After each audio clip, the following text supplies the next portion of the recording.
உங்ககிட்ட ஒரு business idea இருக்கு. அந்த ஒரு ஐடியாவ 1000 கோடிக்கும் அதிகமான டர்ன் ஓவர் பண்ணக்கூடிய ஒரு பிசினஸ் சாம்ராஜ்யமா கிரியேட் பண்ணணும் அப்படிங்கிற ஒரு எண்ணம் இருக்கு அப்படின்னா, இந்த வீடியோவ ஸ்கிப் பண்ணாம முழுசா பாருங்க. உங்களுக்கு உதவி செய்யும். நம்ம ஏற்கனவே தொழில்களம் சேனல்ல பிசினஸ் பத்தின பல விஷயங்கள பேசியிருக்கோம். அதுல ஒரு பிசினஸ சக்சஸ் பண்றதுக்கு முதல்ல ஒரு பிசினஸ் மாடல எப்படி கிரியேட் பண்ணணும், அது மூலியமா எப்படி பிசினஸ் இன்வெஸ்டர்ஸ் கிரியேட் பண்றது அப்படிங்கிறத பத்திலாம் பேசியிருக்கோம். பழைய வீடியோ இருக்கும். நீங்க பின்னாடி பாருங்க. டிஸ்கிரிப்ஷன்லயும் நம்ம அந்த லிங்க் குடுக்குறோம்.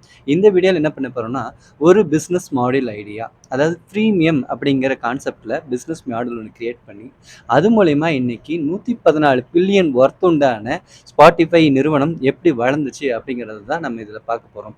ஸோ ஸ்பாட்டிஃபையோட ஃப்ரீமியம் பிஸ்னஸ் மாடல் அப்படிங்கிறது என்ன அப்படிங்கிறத நம்ம தெளிவாக பார்த்துருவோம்.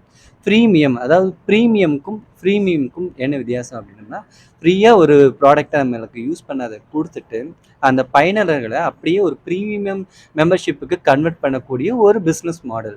உதாரணத்துக்கு இந்த யூடியூப் ப்ரீமியம் இருக்குது, நெட்ஃப்ளிக்ஸில் இருக்கிற ப்ரீமியம்ஸ் இருக்குது. இதெல்லாமே வந்து பார்த்திங்கன்னா கொஞ்சம் விஷயங்களில் ஃப்ரீயாக யூஸ் பண்ண கொடுத்துட்டு திரும்ப அதே கஸ்டமர்ஸை இதுக்குண்டான மேம்பட்ட சேவைகளை நீங்கள் பயன்படுத்தணும்னா நீங்கள் வந்து இந்த கட்டணம் செலுத்துங்க. ஒரு சப்ஸ்கிரைபர்ஸாக நீங்கள் மாறினீங்கன்னா தான் உங்களால் அந்த ப்ரீமியம் குவாலிட்டிஸ் எல்லாம் நீங்கள் அனுபவிக்க முடியும், சர்வீசஸ் எல்லாம் நீங்கள் அனுபவிக்க முடியும் அப்படின்னு சொல்லி ஒரு பிஸ்னஸ் ஐடியாவை கிரியேட் பண்ணி அந்த பிஸ்னஸ் ஐடியாவை காசாக மாற்றுற அந்த மாடலுக்கு பேர் ஃப்ரீமியம் பிஸ்னஸ் மாடல் அப்படின்னு சொல்லுவாங்க. அதுக்கு முன்னாடி பிஸ்னஸ் மாடல்னா என்னென்னா, ஒரு பிஸ்னஸ் மாடல் அப்படிங்கிறது நம்ம பிஸ்னஸ்க்கு டிஎன்ஏ மாதிரி.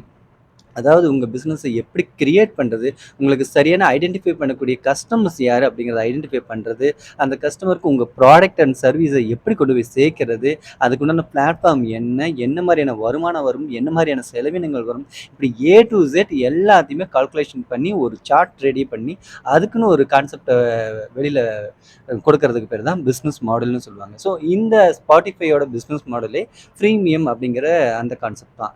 ஸோ ஏற்கனவே நான் சொன்ன மாதிரி ஒரு ஃப்ரீ இதை கொடுத்துட்டு அதுக்கப்புறம் வந்து நம்ம வந்து அதை வந்து சப்ஸ்கிரைபர்ஸ் மூலிமா ப்ரீமியம் கஸ்டமர்ஸாக நம்ம மாற்றுறது. ஸோ ஸ்பாட்டிஃபை எப்படி பண்ணாங்க அப்படின்னா, ஸ்பாட்டிஃபை சிம்பிளாக கொடுத்துட்டாங்க. அதாவது ஸ்பாட்டிஃபை உள்ளே வந்த சமயங்களில் பார்த்தீங்கன்னா நிறையா ஃப்ரீ டவுன்லோட்ஸ் தான் வந்து சாங்ஸ் எல்லாம் டவுன்லோட்ஸ் பண்ணிட்டு இருங்க. ஸோ ஸ்பாட்டிஃபை நிறைய பேருக்கு தெரியும், தெரியலன்னா தெரிஞ்சுக்கலாம். ஸ்பாட்டிஃபைங்கிறது ஒரு மியூசிக் வந்து நம்ம லிசன் பண்ணக்கூடிய ஒரு கேட்கக்கூடிய ஒரு ஆப். அது மூலிமா நல்ல ஹை குவாலிட்டி வீடியோவை நம்ம வந்து ஹை குவாலிட்டி ஆடியோஸை வந்து சாங்ஸு நம்ம வந்து கேட்க முடியும். சில ப்ரீமியம் சந்தாதாரர்களுக்கு வந்து இன்னும் ஆட் இல்லாத சாங்ஸ் எல்லாம் வந்து நம்ம இன்னும் ஹை குவாலிட்டியில் கேட்கறதுக்குண்டான வாய்ப்புகளையும் ஸ்பாட்டிஃபை வழங்குறது. இவ்வளோதான் ஸ்பாட்டிஃபையோட நாட்டு. இவங்களோட ஐடியாவே அவ்வளோதான். அதாவது அன்னைக்கு அவங்க உள்ள நிலையும் பொழுது நிறைய மார்க்கெட்டில் இன்டர்நெட்டில் எப்படி சொல்கிறது, காப்பிரைட் சாங்ஸ் எல்லாம் வந்து அனுமதி இல்லாமல் டவுன்லோட் பண்ணக்கூடிய நபர்கள் அதிகமாக இருந்தாங்க. அது தடுக்கவே முடியாமல் இருந்தது. ஸோ இன்டர்நெட்டில் ஒரு விஷயம் கசிஞ்சிருச்சுன்னா அது எப்பவுமே கண்ட்ரோலே பண்ண முடியாது. அப்படிங்கிற சூழ்நிலையில் இருக்கும்போது ஒரு கம்பெனி வந்து கேட்குது, ஏங்க உங்கள் சாங்ஸ் எல்லாம் எங்களுக்கு கொடுங்க, நாங்கள் வந்து அதை ப்ரீமியமாக நம்ம அதை பிஸ்னஸ் பண்ண போகிறோம் அப்படின்னா யார் அதை வந்து ஒத்துக்குவாங்க? ஸோ ஸ்பாட்டிஃபை வந்து உருவாக்கும் போது அந்த நிறுவனங்கள் வந்து எங்கே போய் அப்ரோச் பண்ணாலுமே எந்த ஒரு ஒரு ஆல்பம் இசை நிறுவனங்களுமே வந்து அவங்களுக்கு உண்டான சரியான ரெஸ்பான்ஸை கொடுக்கவே இல்லை. ஸோ இருந்தாலும் அவங்க மனம் தளராமல் அவங்களுடைய அந்த மாடலை வந்து நம்பினாங்க. இந்த தான் என்னோட கஸ்டமர்ஸ், இந்த சாங்ஸை கிளியராக கேட்கணும்னு விருப்பப்படுறவங்க, அந்த சாங்ஸை டார்கெட் பண்ணி கேட்கக்கூடியவங்கள நாங்கள் பிளான் பண்ணியிருக்கோம். ஸோ இவங்களுக்கு உண்டான குவாலிட்டியை நான் கொடுத்தே தீருவேன்னு ஒன் பை ஒன்னாக ஸ்டெப் பை ஸ்டெப்பாக அவங்க மார்க்கெட் பண்ண ஆரம்பித்தாங்க. முதல்ல ஃப்ரீ சாங்ஸ் கொடுத்தாங்க. முடிஞ்ச அளவுக்கு எந்தெந்த ஆல்பம் மூலம் டைப் பண்ண முடியுமோ அவங்களோட டைப் பண்ணி ஒரு நல்ல குவாலிட்டியான ஆடியோ வந்து கஸ்டமர்ஸ்க்கு யூஸ் பண்ணுறதுக்கு கொடுத்தாங்க. அதை யூஸ் பண்ண பார்த்தீங்கன்னா இந்த குவாலிட்டி வந்து அவங்களுக்கு பிடிச்சு போக இன்னும் நிறைய நபர்கள் வந்து கிட்டத்தட்ட ஸ்பாட்டிஃபைல உறுப்பினர்லாம் ஜாயின் பண்ணாங்க. அதில் வந்து ஸ்பாட்டிஃபை எப்படி வருமானம் பண்ணாங்கன்னா, ஆரம்பத்தில் அதில் விளம்பரங்கள் வரும். ஒரு 2 சாங்ஸ்க்கு ஒன்ஸ் ஒரு விளம்பரம் வரும். அந்த விளம்பர வருவாயை முதல்ல நம்பி அவங்க ஆரம்பித்தாங்க. பட் அவங்களுக்கு தெரியும் இந்த பிஸ்னஸ் எந்த அளவுக்கு சக்ஸஸ் பண்ண முடியும் அப்படிங்கிறது. ஸோ சப்ஸ்கிரிப்ஷன் பேஸில் வருமானம் பண்ணுறதுக்குண்டான ஆப்ஷனை அவங்க ஓப்பன் பண்ணினாங்க. இந்த மார்க்கெட்டிங் ஸ்ட்ராட்டஜியே பார்த்தீங்கன்னா ரொம்ப கிளவராக வந்து அவங்க பண்ணியிருக்காங்க. யாரெல்லாம் அந்த மியூசிக் கேட்பாங்க, அவங்களுக்கு எதெல்லாம் நம்ம டார்கெட் பண்ணலாம் அப்படின்ட்டு ஃபர்ஸ்ட் இந்த ஸ்டூடெண்ட் சர்க்கிள்லாம் இருக்கு இல்லையா, இன்னைக்கு 2K ஜென்செட்ஸ் இவங்களாம் இருக்காங்க இல்லையா, இவங்களெல்லாம் டார்கெட் பண்ணி ஸ்டூடெண்ட்ஸ் ஐடி கார்டு இருக்கா, நீங்கள் வந்து சப்ஸ்கிரைப் பண்ணுங்கள், உங்களுக்கு ஃப்ரீ 1 இயர் சப்ஸ்கிரைப் பண்ணுங்க, 6 மந்த் சப்ஸ்கிரிப்ஷன்ஸ்னு சொல்லி கொடுத்தாங்க. ஸோ ஸ்டூடெண்ட்ஸ் எல்லாம் நிறைய உள்ளே வந்து அந்த ஸ்பாட்டிஃபை அப்படின்னு உள்ள வரும்பொழுதே ஆட்டோமேட்டிக்காக அந்த ஸ்டூடெண்ட்ஸ் தானே அப்புறமா ஒரு கன்சியூமராக மாறுறாங்க. ஸோ ஆட்டோமேட்டிக்காக ஸ்பாட்டிஃபை வந்து வேர்ல்டு லெவலில் செம்ம ஃபேமஸ் ஆக தொடங்கிருச்சு. இன்னைக்கு 400 கோடிக்கு மேலே அதிகமான உறுப்பினர்கள் கொண்ட ஒரு பெரிய ஒரு நெட்வொர்க்காக ஸ்பாட்டிஃபை இருக்குது மியூசிக் சேனலில். ஸோ இன்னைக்கு ஒரு கட்டத்தில் அவங்க கிட்ட நான் இதெல்லாம் எனக்கு ஒர்க் அவுட் ஆகாதுன்னு நினச்ச பெரிய கம்பெனிகள் எல்லாமே வந்து இன்னைக்கு என்னுடைய ப்ராடக்டை நீங்கள் எடுத்துக்குவீங்களான்னு கேட்குற அளவுக்கு ஸ்பாட்டிஃபை வளர்ந்துருக்கு. ஸோ ஸ்பாட்டிஃபை தன்னோட காம்படிட்டர்ஸ் எல்லாம் எப்படி அணுகுறாங்க அப்படின்னு கேட்டால், இன்னைக்கு அமேசான்லேருந்து எல்லாருமே ஜியோ வரைக்கும் வந்து மியூசிக் ஆப் எல்லாம் நிறைய கொண்டு வந்திருக்காங்க. ஸோ இவங்களோட காம்படேட்டிவ் பண்ணும்பொழுது வெறும் சாங்ஸ் மட்டும் இருந்தால் பத்தாது, நம்ம ப்ராட்காஸ்ட் கிரியேட் பண்ணுவோம் அப்படின்னு சொல்லிட்டு பாட்காஸ்ட் சேனல்ஸ் எல்லாமே வந்து கிரியேட் பண்ணி இன்னைக்கு நிறைய மியூசிக் மட்டும் இல்லாமல் நிறைய விஷயங்களை ஸ்பாட்டிஃபைல ஆட் பண்ணிகிட்டே வந்துட்டு இருக்காங்க. ஸோ ஒன் சைடு வந்து விளம்பரம் மூலிமா ஒரு வருமானம் வருது, இன்னொரு சைடில் சப்ஸ்கிரைபர்ஸ் பேஸில் ஒரு வருமானம் வருது. இப்படி ஒரு அழகான பிஸ்னஸ் மாடல் கிரியேட் பண்ணுறதுக்கு அவங்களுக்கு தேவைப்படுறது ஒரே ஒரு சின்ன நாட் தான், அந்த நம்பிக்கை.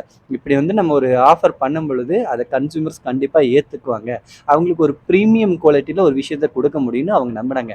நல்ல விஷயம் புரிஞ்சுக்குங்க, ஒரு மார்க்கெட்டில் ஏற்கனவே இந்த மாதிரி ஒரு விஷயம் இருக்குது. அதாவது சாங்ஸ் கேட்டுட்டு இருக்காங்க, பட் ஆனால் அவங்களுக்கு ஒரு குவாலிட்டியான ஒரு சாங்ஸ் கொடுக்க முடியுமா, அப்படி கொடுத்தா அவங்க ஏற்றுக்குவாங்களா அப்படிங்கிறது தான் அந்த கொஸ்டினே. அந்த கொஸ்டினுக்கு முடியும், அது எப்படி மார்க்கெட் பண்ணணும், அது எப்படி கொண்டு வரணும், அந்த கரெக்டான ஒரு பேஸ் என்ன அப்படிங்கிறத தெளிவாக புரிஞ்சு வேர்ல்டு லெவலில் அவங்களோட பிராண்டை இன்னைக்கு பாப்புலர் பண்ணாங்க. அவங்களோட முக்கியமான ஒரு மார்க்கெட் பிளேஸே நம்ம இந்தியான்னு சொல்லலாம். அந்த அளவுக்கு ஸ்பாட்டிஃபை வந்து யூஸ் பண்ணாத நபர்களே இல்லை அப்படிங்கிற அளவுக்கு இந்தியாவில் ஸ்பாட்டிஃபை பைத்தியமாகவே நிறைய மாறிட்டாங்க. அவ்வளோதாங்க விஷயம். உங்ககிட்ட ஒரு பிஸ்னஸ் ஐடியா இருக்குது அப்படின்னா, அந்த ஐடியா மேலே முழுசாக ஒரு நம்பிக்கை வச்சுருக்கீங்கன்னா நிச்சயமாக உங்களால் சக்ஸஸ் பண்ண முடியும். அதுக்கு தேவை என்னென்னா, உங்களோட பிஸ்னஸ் மாடலை கிரியேட் பண்ணுங்கள், உங்கள் கன்சியூமர் யாருன்னு ஐடென்டிஃபை பண்ணுங்கள், அந்த ஐடென்டிஃபைக்கு ஒரு சொல்யூஷன் வேணும், அந்த சொல்யூஷன் சரியாக அவங்களுக்கு கொண்டு போய் சேர்க்க முடியும்னா என்ன பிளாட்ஃபார்ம்ஸ் யூஸ் பண்ணணும், எந்தெந்த டைமில் என்னென்ன எடுத்து விட்டால் நம்ம கரெக்டாக ரீச் ஆகும் அப்படின்னு தெரியணும்.